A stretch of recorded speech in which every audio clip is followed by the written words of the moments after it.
Hi, I'm Fiona from Ainslie Urban Farm, and today I'm going to show you how to plant seed into punnets, how to plant seedlings into a grow bag, how to make a verge garden, then I'll discuss watering and how to protect your crops. So let's get into it. Okay, so now I'm going to show you how to start plants from seed. So if you haven't done this before, hopefully after this you'll be inspired. So first you need to get a bag of seed raising mix. And I find it easier if you just empty it into the wheelbarrow, and you'll see why that's important in a minute. So once you've got your bag of seed raising mix, what you need to keep in mind is the plants need nutrients to grow, and they're going to be in the punnets for at least 4 weeks. I find a lot of seed raising mixes don't have enough nutrients in them for that. So I always add nutrients. So I recommend that you do the same. So the product I like to use is what we call a complete organic fertiliser. So there are a couple of brands around. One is called Organic Extra. It's pelleted chicken manure with trace elements added. So I add 250 grams, so a cup like this, to my bag of seed raising mix. I generally find it's easiest to just mix with a spade in the wheelbarrow. So next I get my cell tray. So you can actually propagate seedlings in anything. You can do it in an egg carton. You can do it in trays like this. You can do it in old pots. So what I do is just pop the mix into the cell tray, and I'm using my hand to screed it off. The tray's ready for planting now. So let's go over to the sink where I'll plant some seed. Okay, so now the tray is ready for planting. I find the easiest thing is making a little depression in each cell with the end of a pencil. You can also use your finger, but I just find it's just perfect with the end of a pencil. Now you don't want to make the holes too deep. So there are my holes. Next, we've got the seed. Today we're planting baby spinach, and the variety is called Black Love, which is a cool name. I'm going to put 2 seeds per hole. Now notice the size of the seed. So these holes are about the right size to make sure the seeds are buried twice the size of their seed. The reason I'm putting 2 seeds per hole is you very rarely get 100% germination. So by putting 2 seeds, and you don't want to put more than 2 because you don't want to have too many seedlings. Okay, so seeds are planted. Next thing is you want to bury them. So I just go like this. I like to think of plants as being like little babies that you just gently tuck in. You do want seeds to have nice intimate contact with the soil, but you don't want them to be squished and be trying to squeeze all the air out of the soil either, because plants need air. Next thing, label. It's always good to label your seeds. So I'm putting the name of the plant, and I always actually do 2 labels, because what if one decides to jump out or it gets knocked over when I'm working in the greenhouse, that you can use. These are watered now and ready to go. I'm going to put them in the greenhouse. You don't need a greenhouse though, just put them somewhere that gets morning sun and that is sheltered, and make sure the surface stays moist. There's one thing seeds hate, and that's getting moist and then drying out again. So just make sure that you keep the surface damp, and these should be up in 7 to 10 days. So if you live in a small space, or you've only got a small growing area, something you might like to consider are grow bags. You can also grow in pots, polystyrene boxes, pretty much any container. The reason I like grow bags is you do not get roots circling, and the bag itself stays moist. The other thing I like is some of them have handles, which makes them much easier to move than pots. So today I'm going to show you how to plant seedlings into a grow bag, and you can use this same method to plant seedlings into any container. Okay, so we've got the mix that I used previously. So what I would like to emphasize is whenever you're planting in grow bags, containers, raised beds, whatever, you do need to boost your mix, whatever you're using, with fertiliser, because there will not be enough nutrients in the mix to support the plant growth otherwise. So remember, these are the complete organic fertiliser pellets that's going into the grow bag as well. So I'm just going to fill the grow bag up.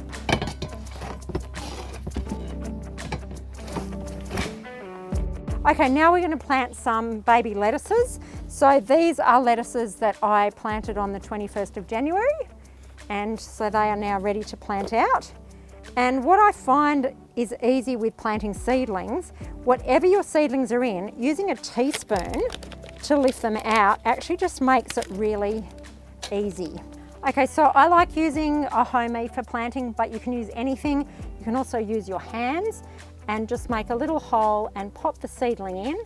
And like I said before, I like to think of seedlings as like little babies that just get tucked in. So you don't want to compact the soil around them, but you just want to kind of press it kind of firmly around the seedling. And the great thing about growing lettuce is the quality will be so much better than lettuce you can buy, generally speaking. So there we go, lettuce in a grow bag. So here we are at our verge garden. So today I'm going to show you how to make a verge garden, and this is the technique we've used to make these two garden beds here. So there we've got rainbow chard and then pumpkins along there. It's good to cut your grass first. You do not need to dig the grass out. This is a no-dig verge garden. So on the weekend this was mown. You could also use hand clippers, or you could just put it straight on top of long grass if you want to, but we do find it is good to cut the grass first. Then you need to get newspaper. You can also use cardboard. We just happen to have newspapers. They're really good. So you lay the newspapers down, and the next newspaper, you can see it's quite thick. Like this is an opened out Australian, great use for the Australian. Make sure they overlap by about a third. Okay, so it's handy to hose the newspaper down as you go, because the slightest bit of wind will actually blow the newspaper away, which can be a real menace. The other thing you can do, especially if this is a hot day, is you can actually just fill your wheelbarrow or a tub with water and put the newspaper in the tub.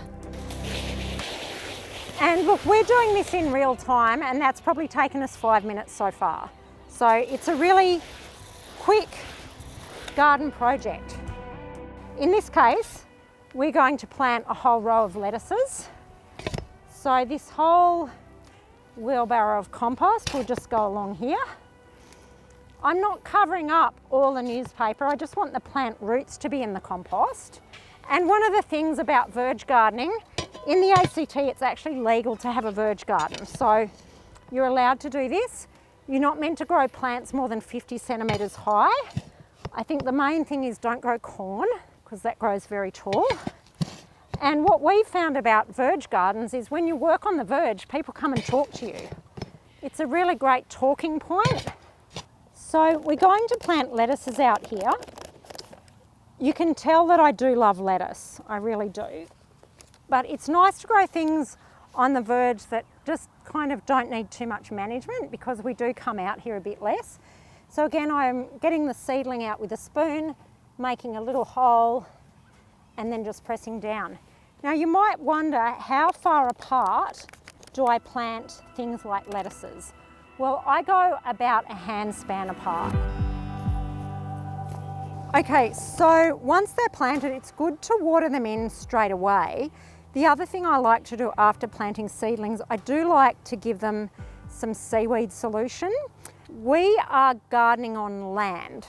So one of the good things about using seaweed is you are returning nutrients from the sea that have originally come from the land, you're returning them to the land.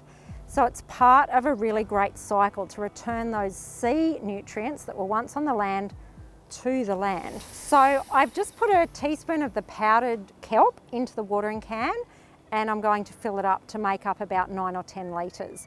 So getting back to the reason why we're using it. So all those precious sea minerals that are coming onto the land through doing this process, they do several things for the plants. The minerals themselves actually feed the plants, but the other thing they do is they actually make the plants stronger, and they protect them from transplant shock, And some people also say they can protect plants from other stresses such as heat, water stress and frost and so on. Nice gentle watering. Believe it or not, you can overdo seaweed. So this is not actually something that I add, you know, every week to my plants. You could probably add it every month or so. You could give your plants a water with seaweed, but I generally just do it after planting. Why are we using mulch? There's many reasons to use mulch. Aesthetically, we want to cover up the newspaper and make it look kind of neat and tidy and have a certain aesthetic on our verge. But the main reason to do mulch is to cover the soil. One of the great principles for soil management is never have bare soil. The reason you don't want bare soil is bare soil loses a lot of moisture to the atmosphere, so your plants will dry out. Also, nutrients in the soil can react with oxygen and kind of like gas off, so you can lose nutrients by not having your soil covered. Mulch also suppresses weeds. As I said, it retains moisture, and again, mulch feeds the biology in the soil, which is really, really important. This is actually spoilt lucerne. I love spoilt lucerne because it comes off in these kind of biscuits. So it's quite easy to do really nice, thick mulch, but you don't have to use spoilt lucerne. You can also use fallen deciduous leaves. Don't use eucalypt leaves because they are known to suppress certain plants, so they might actually be quite bad for your plants. You can see this nicely covers up the newspaper. It will suppress weeds, it will keep the soil moist, and it will feed the soil, which feeds the plants. So there we go. We've made a verge garden, and you can see it's a very fast project. It's very contained. Bring on the lettuce. Now we want to talk about just some general things that are useful in the garden, particularly protecting your crops. So what would you want to protect your crops from? You'd want to protect them from pests, from sun, and from the cold. So today I'm going to show you a simple way to set up a tunnel to protect your crops. So in this case, we are protecting from the cabbage white moth butterfly, and by using veggie netting, the light still gets to the plants, but the butterflies are excluded. So this is how we set up tunnels. So firstly, you need some stakes of some kind. In this case, these are long pieces of metal that are about 60 centimetres long, and you just push them into the soil, either side of the bed. The next thing you need is a hoop. So we use polypipe, and our beds are 1 metre wide. These lengths of polypipe, I believe, are 2.5 metres long. So you may need to adjust depending how wide your bed is. And then you just pop the pipe over each of the metal spikes, like that. Now, just a point about using veggie netting is you don't want to leave it on your crop for the life of the crop. And because the netting is so fine, it excludes beneficial insects and birds, which would control the aphids. So we only leave the netting on until the plants are big enough to handle a bit of caterpillar damage. Next, we need something to attach the netting to the polypipe. So we use these jumbo garden clips, which I believe they are actually just called jumbo garden clips or garden pegs. There we go. Lastly, I would just like to talk about watering. It's very easy to forget to water your plants. Just remember, water is the #1 requirement for plant growth. So how do you water and how do you know when to water? Well, in terms of hand watering, I like using a hose with a shower setting, and I just like giving the plants a gentle water that's really a bit like rain. Why don't you want water to pool on the surface? So you notice I'm moving the hose. Here, I'm letting the water pool. So what you can see is if you let the water pool, it starts to run, and then it will actually carry fine materials and nutrients off your garden bed. The other reason you don't want water to pool on the surface is it will suspend fine particles like clay and silt, and when they eventually settle out, they will form a hard crust on the soil surface. So don't let water pool, just move your hose gently back and forward.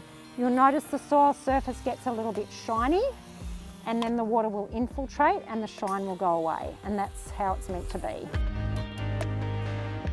Hopefully, all this information is enough to get you going with your growing. Happy gardening!